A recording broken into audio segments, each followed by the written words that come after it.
Parliament ఎన్నికల్లో BRS కు అన్ని వర్గాల నుంచి మద్దతు లభిస్తోంది.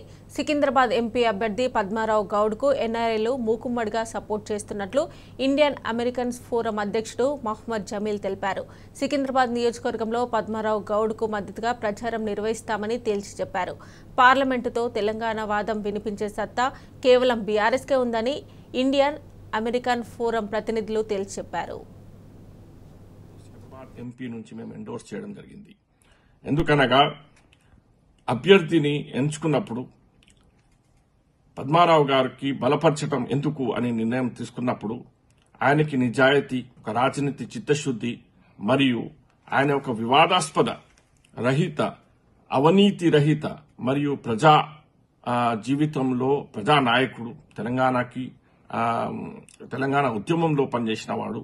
అందుకోసమే మేము ఇండియన్ అమెరికన్ ఫోరం ఎన్ఆర్ఐ తరఫున మేము ఆయనకి ఎండోర్స్ చేయడం జరిగింది. మా మిత్రులందరికీ, మా ప్రజా సంఘాల నాయకులకి, మా సోషల్ వర్క్ చేసే మిత్రులందరికీ మేము పిలుపునిస్తున్నాము.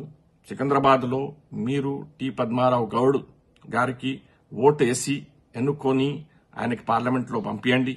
ఎందుకంటే ఒకవైపు ఆయన ఒక నిజాయితీ పరమైన ఒక పాలిటీషియన్ గా ఆయనే బీజేపీతోని తలబడుతున్నాడు. అయితే బీజేపీకి ఇప్పుడు మనము చూసుకుంటే ఒక 10 సంవత్సరాల నుంచి బీజేపీ చేసిన మైనారిటీస్ కి వ్యతిరేకంగా పాలసీస్ కావచ్చు, ఇంకా ఇతర పాలసీస్ కావచ్చు, బీజేపీకి మనము ఓటు వేయకూడదు. ఎందుకంటే ఇప్పుడు కాన్స్టిట్యూషన్ అనేది ఇంకా మన సెక్యులరిజం కి బీజేపీకి ఓటు వేస్తే అది ప్రమాదంలో ఉంది. అందువలన మేము ఒక నిర్ణయం తీసుకున్నాము. టి పద్మారావు గౌడ్ గారికి మీ అమూల్యమైన ఓటేసి సికింద్రాబాద్ ప్రజలందరికీ మేము కోరుకుంటున్నాము.